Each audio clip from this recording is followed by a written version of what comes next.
Hello friends, welcome to ISS platform. आज 17th of May and 17th of May and 16th of May दोनों दिन कराऊंगा मैं आपको current affair from the Hindu, Indian Express और PIB. Lecture start करने से पहले मैं आपको थोड़ा इन्फॉर्मेशन देना चाहूँगा कि मेरे वीडियो की टाइमिंग बताना चाहूँगा। देखो, सुबह 6 बजे आपको एक वीडियो मिलता है जिसमें आपको पर डे के करंट अफेयर के एमसीक्यू कराए जाते हैं, बट लिमिटेड कराए जाते हैं। क्यों कराए जाते हैं लिमिटेड? क्योंकि 10 बजे आपको फिर से न्यूज़पेपर एनालिसिस का वीडियो मिलना है जिसमें आपको डिटेल में करंट अफेयर पढ़ाया जाएगा। क्लियर? इसके बाद आपको 11 बजे एक शॉर्ट मिलेगा विथ मोशन वीडियो पिक्चर, जिससे कोई भी करंट अफेयर का इशू है वो आपको इजीली समझ में आ जाए। उसके बाद आपको 12 बजे एक शॉर्ट मिलेगा जिसमें आपको ये बताया जाएगा कि मैंने 10 बजे क्या पढ़ाया है आपको इंडेक्स में, जिससे अगर आपको रिलीवेंट लगता है तो आप 10 वाले वीडियो पर जाके देख सकते हैं। इसके बाद 3 बजे मेरा एक पॉलिटी का बैच चल रहा है जिसमें मैं आपको पूरी पॉलिटी करा रहा हूँ topic wise in the form of MCQ.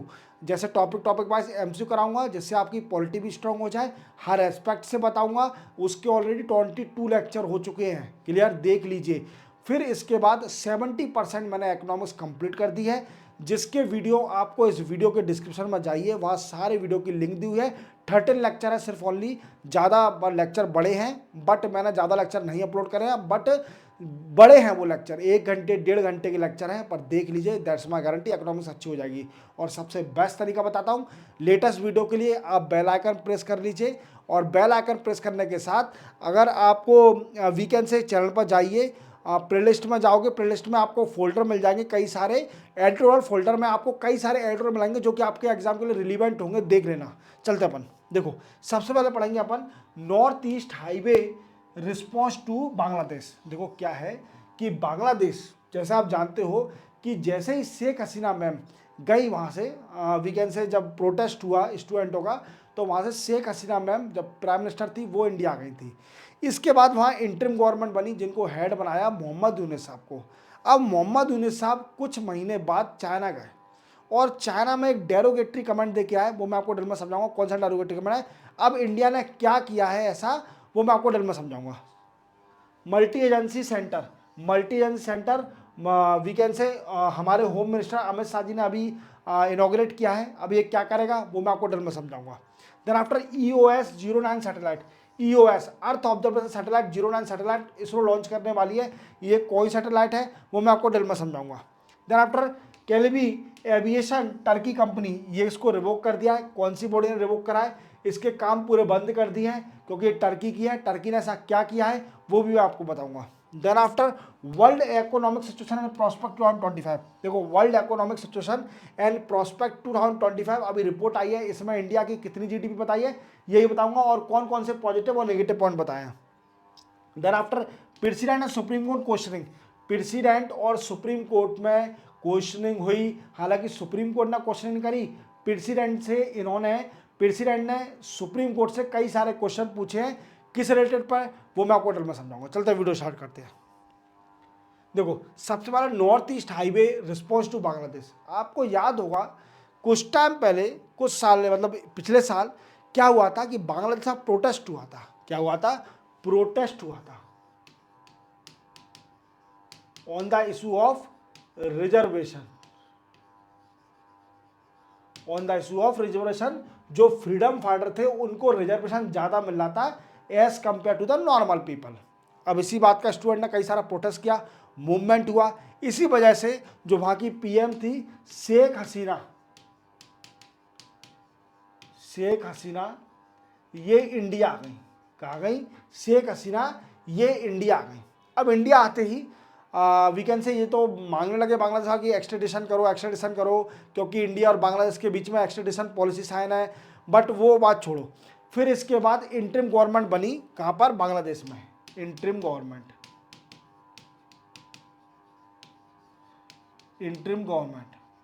और इनके हेड बनाए इंटरिम गवर्नमेंट के Mohammad Yunus.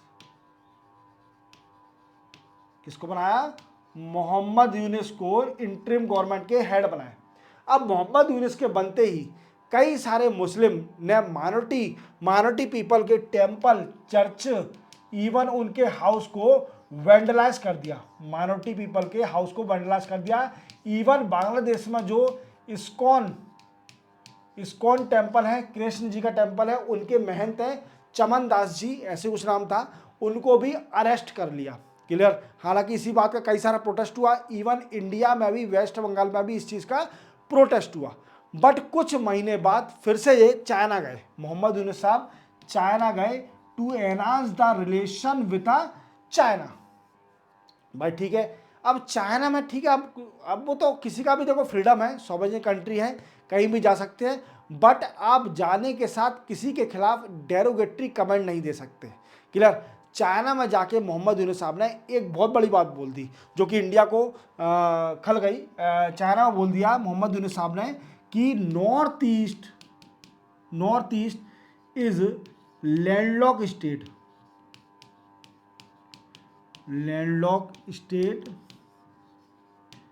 And Bangladesh is guardian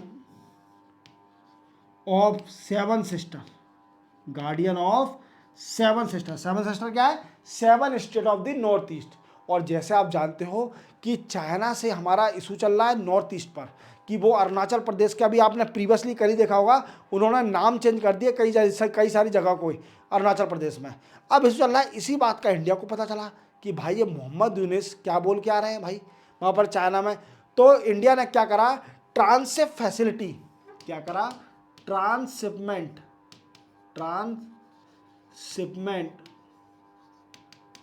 facility क्या कर दी, सस्पेंड कर दी टू बांग्लादेश की ट्रांसशिपमेंट फैसिलिटी सस्पेंड कर दी। अब सर ट्रांसशिपमेंट फैसिलिटी क्या होती है? देखो मैंने आपको बताया था, शॉर्ट वीडियो देख सकते हैं, मेरे हर वीडियो में नॉलेज है, इजीली आप देख सकते हैं। ट्रांसशिप फैसिलिटी का मतलब मैंने आपको बताया था कि जैसे मानिए किसी दूसरी कंट्री को एक्सपोर्ट करना है, इंडिया को किसी दूसरी कंट्री को एक्सपोर्ट करना है, पर उसने देखा कि मुझे सी से जाने में बड़ा पैसा लग रहा है, बड़ी ज़्यादा कॉस्ट लग रही है, और मैंने देखा कि बगल की कोई कंट्री है, उसके एयरपोर्ट की सर्विस लेके मैं उसे कम कॉस्ट में पहुंचा सकता हूं। क्लियर।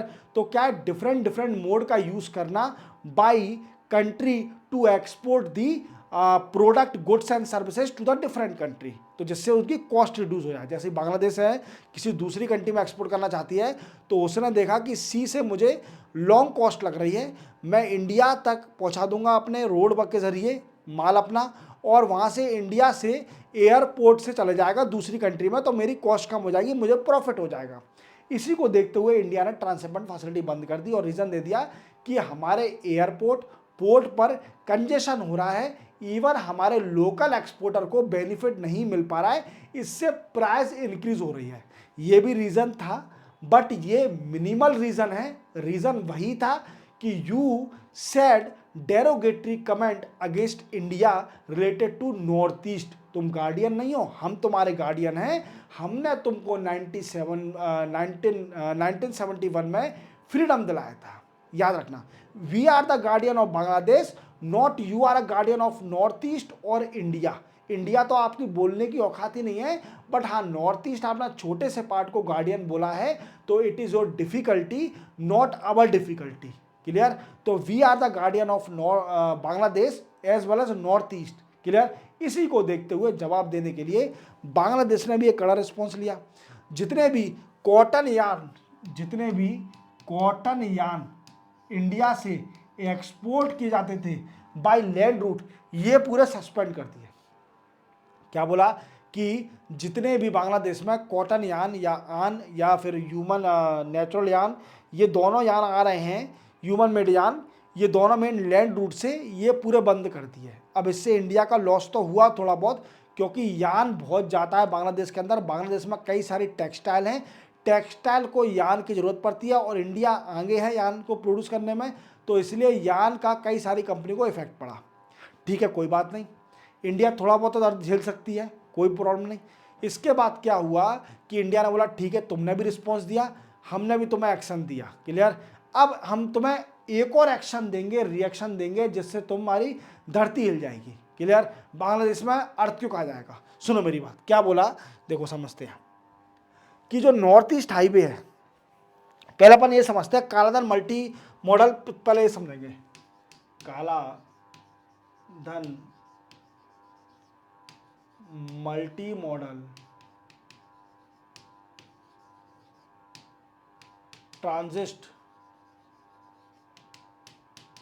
Transport project. क्लियर? ये समझना, ये क्या है, इंडिया और म्यांमार के बीच में एक डील साइन हुई थी जिसको बोलते हैं काला धन transport multi modal project. Clear? ये था। बट इसका मेन मोटिव क्या था? मेन मोटिव ये था कि एक्सपोर्ट करना between both country through different mode, जैसे सी से, रिवर से, रोड से, रेल से। रेल तो नहीं है, हालांकि इन फ्यूचर बन जाएगी, तब रेल से भी करेंगे। तो काला धन multi modal project transport project, ये प्रोजेक्ट बिटवीन इंडिया और म्यांमार का है। जैसे सितवी पोर्ट है म्यांमार में, सितवी पोर्ट, यहां से कोलकाता को कनेक्ट करना। क्या है? सितवी से कोलकाता को कनेक्ट करना, और यहां से सितवी से एक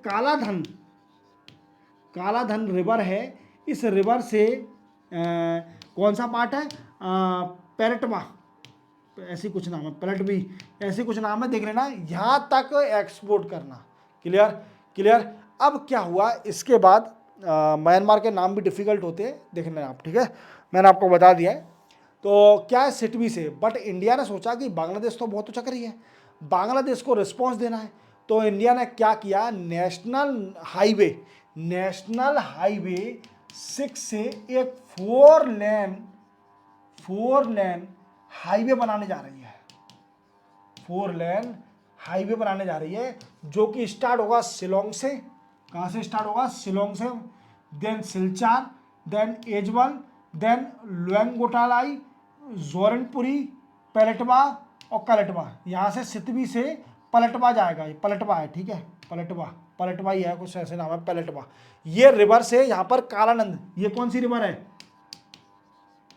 कालाधन रिवर, याद रखना, कालाधन रिवर। यहां से सितवी से पलटवा तक एक रिवर बनी है, यहां पर रिवर, ये सिटवी से पलटवा तक रिवर से जाएगा। क्लियर? या फिर पलटवा से सिटवी तक रिवर से जाएगा। समझ गए मेरी बात को? समझ गए कि नहीं समझ गए? अब इसी को कनेक्ट करना है कोलकाता से, और कोलकाता से कनेक्ट करने के लिए कौन सा प्रोजेक्ट है? काला धन multi modal transport project. But इसी से बांग्लादेश साइडलाइन हो गई।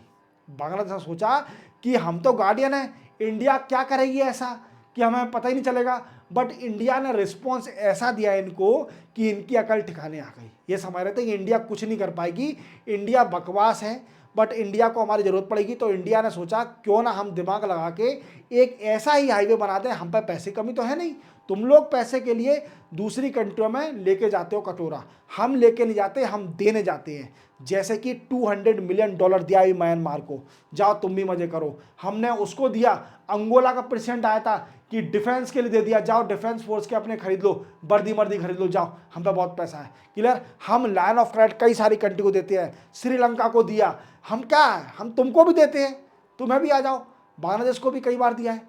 बट तुम पे नहीं है, हम पे इतना पैसा है कि हम हाईवे 1 दिन 2 दिन में भी खड़ा कर सकते हैं। समझे? तो इसी को देखते हुए 4 लेन नेशनल हाईवे बनाया गया अलोंग नेशनल हाईवे 6 के आसपास। क्लियर? तो क्या है, कहां से स्टार्ट होगा? शिलोंग से सिलचार, एजवाल, लोंगटलाई, जोरनपुरी, फिर पलटवा और सिटवी से कोलकाता से जो प्रोजेक्ट कनेक्ट हो रहा था, जिसको बोलते हैं काला धन मल्टी मॉडल ट्रांसपोर्ट प्रोजेक्ट, इसको कनेक्ट कर दिया, जिससे अब बांग्लादेश की जरूरत हमको नहीं पड़ेगी, हम नुकसान झेल लेंगे। But you are not a guardian of the north east state और the seven sister is a daughter of the India, that is Bharat माता की बच्ची हैं 7 सिस्टर, ना कि तुम गार्डियन हो, तुम पिताजी नहीं हो उनके। हमारी भारत की माता के 7 लड़कियां हैं जिनको बोलते हैं 7 sister of the north east state. और कोई भी कंट्री, चाइना हो चाहे बांग्लादेश हो, तुम्हारे औकात नहीं है कि तुम हमारी 7 सिस्टर से ले लो, क्योंकि यहाँ पर गोली चल जाती है और सिस्टरों से। क्लियर? तो सिस्टर का याद रखना, बहन का मामला है। क्लियर? चलते अपन आगे। मल्टी एजेंट सेंटर, देखो जैसे आपने सुना होगा कि अपने यहाँ पर टेररिज्म या फिर एक्सट्रीमिज्म, इनको कंट्रोल करने के लिए इंटेलिजेंस शेयरिंग की ज़्यादा रिक्वायरमेंट होती है। क्या होती है? Intelligence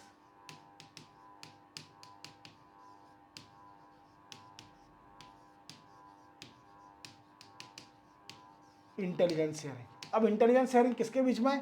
between department,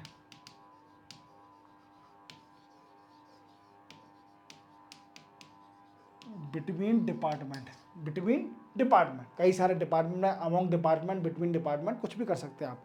clear? तो क्या है कि मल्टी एजेंसी सेंटर सेटअप करने की जरूरत थी इंडिया के अंदर, क्योंकि कई सारे इंडिया में आप जानते हो टेररिज्म, एक्सट्रीमिज्म, ऑर्गेनाइज्ड क्राइम,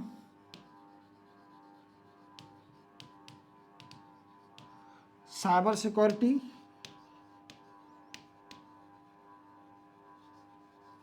ये कई सारी डिफिकल्टी होती है। ऑर्गेनाइज क्राइम, साइबर सिक्योरिटी, ये कई सारी डिफिकल्टी होती है। तो इसी से वी कैन से हमें बचाने के लिए इंडिया को क्या है कि एजेंसी के बीच में कोऑर्डिनेशन होना बहुत ज़रूरी है। और इंटेलिजेंस शेयरिंग, अगर मानिए किसी भी इंटेलिजेंस शेयरिंग या वी कैन से आईबी को पता चला कि कुछ ना कुछ होने वाला है इस पार्ट में। क्लियर? अब क्या है, अगर कोऑर्डिनेशन होगा बिटवीन डिपार्टमेंट तो वो उस डिपार्टमेंट को फ़ोन लगा देगी कि आपके डिपार्टमेंट में ऐसा कुछ होने वाला है, आप देख लीजिए। तो एक सेंटर क्या करेगा, ये मीडिएटर होगा, mediator among the different department. आपको नंबर ढूंढने की जरूरत नहीं है, कुछ नहीं है, इस डिपार्टमेंट के पास सारे डिपार्टमेंट के कोऑर्डिनेशन होंगे।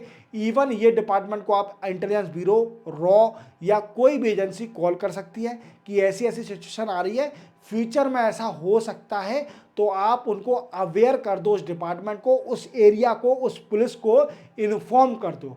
तो मल्टी एजेंसी सेंटर क्या करेगा, उस डिपार्टमेंट को, उस पुलिस स्टेशन को, उस फोर्स को इन्फॉर्म कर देगा कि आपके यहाँ पर ऐसा ऐसा होने वाला है, तो अपने कॉशन और प्रिकॉशन ले लीजिए। क्लियर? इसको कैसे भी खत्म करिए, रेस्क्यू करना है, प्रिपेयर्डनेस वीकेंड से, और निपटने के लिए रिस्पॉन्स भी देना है, तो उनको बिल्कुल एक्सट्रीमिस्ट और जितने भी टेररिज्म हो रहे हैं ये सब पता चल सके। इसलिए हमारे home minister, honourable home minister Amit Shah ji ने अभी मल्टी एजेंसी सेंटर इनॉग्रेट किया है। ये दिल्ली में बना है और इसका काम क्या होगा, coordination among different department to sharing the intelligence information. समझे मेरी बात को? सिंपल था, चलते अपन आगे। लाइट जाने के कारण मैंने हाफ लेक्चर पहले ही शूट कर लिया था, फिर इसके बाद आपको हाफ लेक्चर में फिर से शूट कर रहा हूं और दोनों को मिक्स कर दिया है आपको पढ़ाने के लिए। चलते देखो, नेक्स्ट न्यूज है EOS 09 अर्थ ऑब्जर्वेशन सैटेलाइट। देखो क्या है, ISRO we can say Indian space organisation ने अभी डिसाइड किया है कि संडे को व्हाट आई मीन्स कल 101 सैटेलाइट लॉन्च करी जाएगी, जो कि रिमोट सेंसिंग सैटेलाइट होगी। और इसका काम क्या होगा, अर्थ ऑब्जर्वेशन। क्या होगा, अर्थ ऑब्जर्वेशन। और अर्थ ऑब्जर्वेशन क्या होता है, अर्थ को ऑब्जर्व करना। अब इसमें होगा क्या सैटेलाइट में, देखो ये PSLV polar satellite launch vehicle का यूज करके इसको लॉन्च करी जाएगी। समझे मेरी बात को? और इसी के साथ ये 5 डेज वी कैन से 5 ईयर इसका लाइफ स्पेन होगा। अब आपके मन में डाउट आएगा, सर रिमोट सेंसिंग सैटेलाइट और अर्थ ऑब्जर्वेशन सैटेलाइट होती क्या है? देखो, अर्थ ऑब्जर्वेशन सैटेलाइट के डिफरेंट मीनिंग है। अर्थ ऑब्जर्वेशन सैटेलाइट के डिफरेंट मीनिंग है। ये काम क्या करेगा, देखते हैं अपन, इसकी यूजेबिलिटी देखते हैं। यूजेबिलिटी, पहला तो रिसोर्स मैपिंग। रिसोर्स मैपिंग क्या होता है, देखो जितने भी अर्थ पर रिसोर्स होंगे, इवन हमारे इंडिया में जितने भी रिसोर्स होंगे, उसका एस्टिमेशन लगाना through satellite, that work of the earth observation satellite. दूसरा वर्क क्या होगा, फॉरेस्ट एंड प्लांटेशन एरिया। जितने भी हमारे इंडिया में वी कैन से प्लांटेशन और फॉरेस्ट हैं, उनका एस्टिमेशन लगाना, that is also work of the earth observation satellite. Third का काम होगा third we can say disaster management. क्या है? Disaster management. डिजास्टर मैनेजमेंट कौन से? जैसे natural and human made disaster. समझे? Natural and human made disaster, इसका काम होगा अर्थ ऑब्जर्वेशन सैटेलाइट का। ये 101 सैटेलाइट लॉन्च करने वाली है इसरो ऑन संडे, और ये PSLV से लॉन्च करी जाएगी, याद रखना। और इसकी 5 ईयर लाइफ स्पेन होगा, 5 साल तक ये काम करेगी। और अर्थ ऑब्जर्वेशन सैटेलाइट है, that is called a remote sensing satellite. ये पॉइंट हमेशा याद रखना। चलते बनाएंगे। नेक्स्ट है India revoke clearance to Celebi aviation Turkey company. देखो ये हमारे इंडिया में एक टर्की कंपनी है जिसका नाम है सेल्वी एविएशन। ये क्या करती है? इसका काम है एयरपोर्ट ग्राउंड हैंडलिंग। ये क्या है सर? Airport ground handling. देखो एयरपोर्ट ग्राउंड हैंडलिंग, जैसे आप कभी एयरपोर्ट पर जाओगे, फ्लाइट से जाओगे, तो आपने देखा होगा कि आपका पासपोर्ट चेक करने वाले, इवन आपके डॉक्यूमेंट चेक करने वाले, लगेज को लोड करने वाले, इवन मेंटेनेंस रखने वाले, फ्लाइट को साफ करने वाले, धोने वाले, ये सारा ground we can say handling होता है। क्लियर? एयरपोर्ट ग्राउंड हैंडलिंग ये कई सारी कंपनी करती हैं। एक टर्की कंपनी है जिसका नाम है सेल्वी एविएशन। क्या है? सेल्वी एविएशन। अब ये टर्की कंपनी है, इसको क्लियरेंस देने के लिए मना कर दिया है किसने? ब्यूरो ऑफ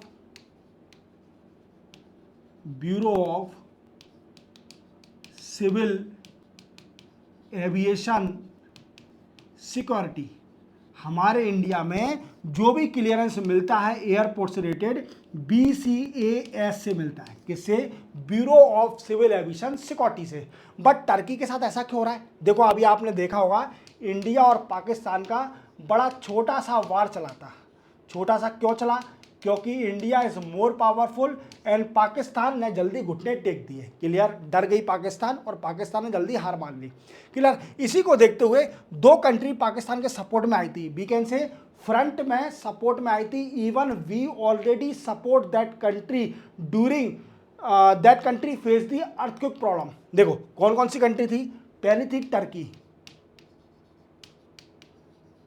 दूसरी थी अजरबैजान। अब टर्की में एक बार अर्थक्वेक आया था। क्या आया था? अर्थक्वेक आया था और हमने इसकी मदद करी थी। ऑपरेशन रखा था ऑपरेशन दोस्त। हमने इसको ऑपरेशन दोस्त माना था। वीकेंड से हमने इसको अपना फ्रेंड माना था। बट इसने मुस्लिम का नाम देके पाकिस्तान का सपोर्ट किया। बट ये भूल गई कि इंडिया से पंगा लेना इसको महंगा पड़ेगा। तो देखो क्या हुआ कि टर्की तो खुद मुस्लिमों पर अटैक करती है। जो खुर्द एरिया है, खुर्द पीपल हैं, खुर्द पीपल जो कि खुर्दिस्तान चाहते हैं, अलग कंट्री चाहते हैं, खुर्दिस्तान, क्योंकि इन बेचारों की कोई कंट्री नहीं है। ये भी मुस्लिम कम्युनिटी हैं, बट इन पर टर्की अटैक करती है क्योंकि ये भी अटैक करते हैं जब इसको कोई मुस्लिम नहीं दिखता कि वो भी मुस्लिम है। बट इसको पाकिस्तान के मैटर में वीकेंड से मुस्लिम दिख रहा है। अगर देखा जाए तो 2019 में जब 370 आर्टिकल उठाया था जम्मू कश्मीर से, तो यही कंट्री है टर्की जो कि UN में हर साल पाकिस्तान का सपोर्ट करती थी और कश्मीर का इशू उठाती थी। बट इसको ये नहीं पता कि इंडिया से पंगा लेना इसको महंगा पड़ेगा। अब देखो क्या हुआ, जो कंपनी है सेल्वी एविएशन, ये क्या करती है? एयरपोर्ट ग्राउंड हैंडलिंग करती है। जैसे मैंने आपको बताया एयरपोर्ट ग्राउंड हैंडलिंग क्या होता है। इनका काम वीकेंड से सस्पेंड कर दिया है इंडिया ने। इसी से इसके 20% शेयर गिर गए। 20% शेयर गिर गए और ये कंपनी रोने लगी। इसने बोला कि देखो ये कंपनी का हेड क्वार्टर तो टर्की में है, मेन कंपनी है टर्की की है, बट इसने अपनी सब्सिडीज कंपनी इंडिया में खोल के रखी है। तो इसने बोला कि देखो यार, हम पूरे एक तरह से इंडियन हैं, हमारे जीन भी अब इंडियन हो गए हैं और हमने 10,000 वर्करों को, इंडियनों को जॉब दी है। इवन इन्होंने एग्जांपल दिया $250 मिलियन का हमने इन्वेस्टमेंट भी किया है इंडिया के अंदर। कितने का? $250 मिलियन का इन्वेस्टमेंट भी किया है इंडिया में। अब इंडिया हमारे साथ ऐसा ना करे। बट इंडिया ने बोला कि हो तो टर्की के, आप पे सील तो लगी है टर्की कंट्री की, किसकी, धब्बा ठुका हुआ है आप पे टर्की कंट्री का। तो टर्की ने जब हमारे साथ पीठ पे खंजर खोपा है तो हम भी फ्रंट में आके तुम्हें अच्छे से वीकेंड से तुम्हें ख़त्म करना है हमें। टर्की की जो भी है वीकेंड से इनका टूरिज्म इतना रिड्यूस हो गया टर्की में जाने का और अज़रबैजान जाने का, आप विश्वास नहीं मानोगे। तो इस कंपनी से बोला कि तुम्हें कोई भी क्लियरेंस नहीं मिलेगा और जितने भी हमारे नेशनल एयर वीकेंड से फ्लाइटें हैं वो तुमसे कोई कॉन्टैक्ट नहीं करेगी। क्लियर, समझे मेरी बात को। अब इन्होंने बोला जितने भी शेयर इनके गिरे हैं उनसे बोला कि हम एडमिनिस्ट्रेटिव और लीगल एक्शन ले रहे हैं इंडिया के खिलाफ। इंडिया से बातचीत चल रही है, अगर इंडिया मानती है तो ठीक है, नहीं तो इन्होंने दिल्ली हाईकोर्ट में भी गए। कहाँ पर गए ये, दिल्ली हाईकोर्ट में, दिल्ली हाईकोर्ट में भी गए और दिल्ली हाईकोर्ट में बोला, पिटीशन लगाई है कि हमारी सुनो, हम बड़े परेशान हो रहे हैं, इंडिया हमको परेशान कर रही है, बट इनको ये नहीं पता कि इनका ओरिजिन कहाँ से है, टर्की से। तो मैं टर्की वाले, अभी मैं स्टेटमेंट सुन रहा था वहाँ के प्रेसिडेंट का, जो अर्डोगन हैं, वो तक ये बोल रहे थे कि हमें कोई टेंशन नहीं है, इंडिया का जो भी एक्शन लेंगे हमें कोई टेंशन, हम तो भी बुरे वक्त में अच्छे वक्त में पाकिस्तान का सपोर्ट करेंगे। इनका ये स्टेटमेंट है। इनको अभी भी शर्म फील नहीं हो रही है कि इंडिया से पंगा लेना इनको महंगा पड़ रहा है, इनकी कंपनियों को इनका टूरिज्म रिड्यूस हो रहा है और उस भिखारी कंट्री का सपोर्ट कर रहे हैं ये लोग टर्की वाले। ये गलत है कि सही, आप बताइए। इंडिया हो, इंडियन हो तो बिल्कुल सपोर्ट करो, कोई ज़रूरत नहीं है। हम पे एक से एक कंपनियां हैं वीकेंड से, एआई सर्विस नाम से भी कंपनी है, एआई एविएशन सर्विस, इन कंपनियों को कॉन्ट्रैक्ट मिल गया ग्राउंड हैंडलिंग का। और हम इंडियनों में इतनी ताकत है कि हम दूसरी कंपनी भी खड़ी कर सकते हैं। हम सिर्फ ओनली तुमको दया करते हैं दूसरी कंट्री के कि आपकी कंपनी हमारा इन्वेस्ट करे, बट आप लोग पीठ के पीछे खंजर गोपते हो तो फिर हमको एक्शन लेना पड़ता है। तो bureau of civil aviation security याद रखना, ये मेन पॉइंट है, यही क्लियरेंस देती है एयरपोर्ट के। तो इसने इनको क्लियरेंस नहीं दिया और ग्राउंड हैंडलिंग फैसिलिटी जो प्रोवाइड करते हैं एयरपोर्ट पर वो ख़त्म कर दी है। इवन अदानी, जितने बड़े बड़े इन्वेस्टर हैं, उन्होंने भी मना कर दिया कि हम इस कंपनी के साथ कोई टारअप नहीं करेंगे, क्योंकि अडानी ग्रुप में कई सारे एयरपोर्ट में इनका इन्वॉल्वमेंट है जो कि इंडियन है और ये क्लियरेंस देना नहीं चाहते, इवन इस कंपनी से कोई टारअप नहीं करना चाहते। अब ये दिल्ली हाईकोर्ट पर डिपेंड करता है कि वो इंडिया के फेवर में डिसीजन देते हैं कि टर्की के फेवर में, क्योंकि टर्की ने बहुत गलत किया है। टर्की ने पाकिस्तान को कई सारे ड्रोन दिए जो कि इंडिया पर अटैक कर रहे थे, बट वो सारे विफल हुए। टर्की, तुम पे इतनी ताकत नहीं है कि तुम इतने अच्छे डिफेंस प्रोडक्ट बना लो जो कि हम बनाते हैं। हम इंडिजिनस फोकस कर रहे हैं, तुम ड्रोन दे रहे हो पर तुम में इतनी ताकत नहीं है कि तुम इंडिया को बीट कर सको। समझे मेरी बात को। तो इस कंपनी का नाम याद रखना, क्लियर। और इवन इस टर्की का कई सारा प्रोटेस्ट भी हो रहा है इंडिया में, कई सारे पुतले भी चलाए जा रहे हैं टर्की के कि टर्की की जितनी भी कंपनी है टूरिज्म है ये बंद करो। इवन इंडिया से टूरिज्म इसका बहुत रिड्यूस हो गया है, आप विश्वास नहीं मानोगे। क्लियर, चलते अपन आगे। नेक्स्ट है world economic situation and prospect as a mid 2025। देखो अभी वर्ल्ड यूनाइटेड नेशन की अभी एक रिपोर्ट आई है, इस रिपोर्ट का ये नाम है और इस रिपोर्ट में बोला गया है कि India GDP for financial year 2025 में 6.3% रहेगी, इवन रिड्यूस कर दिया है। अब रिड्यूस क्यों करिए, देखो रिड्यूस करने का कारण, इसके कई सारे कारण हैं। एक तो ग्लोबल इकोनॉमी अच्छी नहीं चल रही है क्योंकि टैरिफ वार चल रहा है। हालांकि अभी रिजोल्यूशन हो गया है, यूएसए और चाइना में जनियाओ मीटिंग हुई थी, वहाँ सॉल्यूशन निकल आया है, बट वो इम्प्लीमेंट करने में टाइम लगेगा। तो क्या है कि अभी ग्लोबल इकोनॉमी में डिफ़िकल्टी आ रही है, कई ट्रेड होने में दिक्कत हो रही है, तो इसी वजह से यूएन ने इंडिया की इकोनॉमी को, जीडीपी को रिड्यूस कर दिया है। फोरकास्ट करना 6.3% रहेगी, बट इवन इंडिया में प्राइवेट और पब्लिक इन्वेस्टमेंट ज़्यादा है, प्राइवेट एंड पब्लिक इन्वेस्टमेंट ज़्यादा है। इवन परचेजिंग पावर कैपेसिटी हमारे इंडिया में ज़्यादा है, परचेजिंग पावर कैपेसिटी भी हम कैपेबल हैं। समझे मेरी बात को। तो इसी वजह से ये रिड्यूस कर दी है और इसी के साथ हम चलते आगे। देखो ये मैटर थोड़ा बड़ा है, मैं इसको थोड़ा डिटेल में समझाना चाहता था कल, बट कल क्या है कि 27 मई को मेरे भाई, छोटे भाई रियल भाई की शादी है और इस वजह से मेरे लेक्चरों में मिसमैच हो रहा है टाइमिंग में। तो आप बेफिक्र रहिए, 27 मई के बाद आपको टाइमिंग पर लेक्चर मिलेंगे, बेफिक्र रहिए। अब क्या है कि ये मैंने कल लेक्चर नहीं लिया था, बट इम्पोर्टेंट न्यूज़ थी, इसलिए मैं आपको आज कवर करा रहा हूँ। देखो क्या हुआ था, जैसे आप जानते हो कि तमिलनाडु का भी गवर्नर कौन है, तमिलनाडु के गवर्नर है RN रवि, RN रवि। अब क्या था, आर्टिकल नंबर 200, आर्टिकल नंबर 200 कहता है कि कोई भी स्टेट का बिल गवर्नर रिजर्व कर सकता है for the approval of the president को भेज सकता है फॉर दी असेंट, बट उसमें कोई टाइम लिमिट नहीं थी, प्रेसिडेंट पर कोई बाउंडेशन नहीं है कि वो बिल को कितने समय तक होल्ड कर सकता है, कितने समय तक असेंट दे सकता है। क्लियर? अब सुनो मेरी बात। तो ऐसा क्या हुआ कि 10 बिल, तमिलनाडु के 10 बिल अभी गवर्नर के पास होल्ड पर थे, और गवर्नर ने पावर का यूज करके आर्टिकल नंबर 200 का यूज करके प्रेसिडेंट के लिए रिजर्व कर लिए। और आर्टिकल नंबर 201 में प्रेसिडेंट की पावर है, प्रेसिडेंट की पावर बताई है, जिसके अंदर कि वो स्टेट के बिल के साथ क्या क्या कर सकती है। समझे मेरी बात को? बट इसके अंदर कोई टाइम लिमिट नहीं है, प्रेसिडेंट पर कोई बाउंडेशन नहीं है कि कब तक बिल रिटर्न करना पड़ेगा। अब इसी की पिटीशन गई वीकेंड से सुप्रीम कोर्ट में। सुप्रीम कोर्ट में जाते ही सुप्रीम कोर्ट ने डिसीजन दिया कि जितने भी बिल हैं वीकेंड से उनको टाइम लिमिट डिसाइड कर दी कि गवर्नर और प्रेसिडेंट को 3 मंथ के अंदर, क्या 3 मंथ के अंदर या तो उनको रिकंसिडरेशन या फिर उनको असेंट देना पड़ेगा बिल को, जो भी रिजर्व करे गए हैं अंडर आर्टिकल नंबर 200। समझे मेरी बात को? और प्रेसिडेंट अंडर आर्टिकल नंबर 201। तो क्या है कि इसी को देखते हुए एक और आर्टिकल है हमारे कॉन्स्टिट्यूशन में, जिसको बोलते हैं आर्टिकल नंबर